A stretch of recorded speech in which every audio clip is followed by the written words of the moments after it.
И жешко и тешко, температурите од близу 40 на степени се причина за многу колапси и голем број здравствени проблеми кај жителите од истокот. Многу тешко, жешко, не се издржува, не се изтрпува.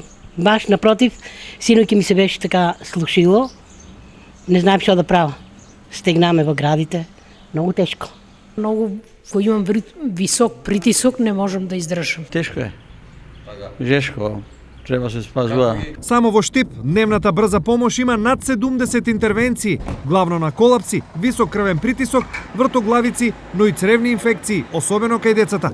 Дел од нив завршија и на клиника. Најчесто се јавуваат заради повраќањето кој оди во првиот наврат, некогаш е со покачена температура, некогаш и без покачена температура, а после неколку часа се јавуваат и течни проливасти столици кои може да траат повеќе денови по појавата на првите симптоми. За да се спасат од жештините, луѓе надвор од дома може да се видат само во раните утрински часови. Повише подсенка и нешто ладничко. Вода, пивче, сокче. Сега тука и право дома. Има клима, пуштај малце климата и... Те седеме тука на ладовина. За жолтата фаза да не ги пожолти сите, јавните предпријатија го прилагодија работното време. Почнуваме од 6 часот да работиме, баш поради овие летни горештини, а инаку го скратуваме и работниот ден, така да речем.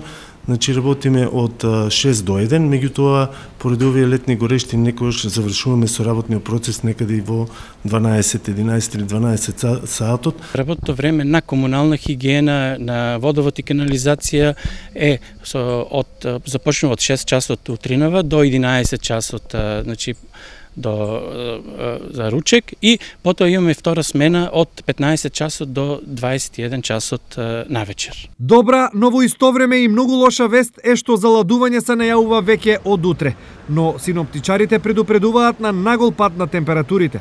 Ова значи вовед во нови здравствени проблеми, овој пат поврзани со работата на кардиоваскуларниот систем, што значи простор за опуштање нема, особено за хронично болните.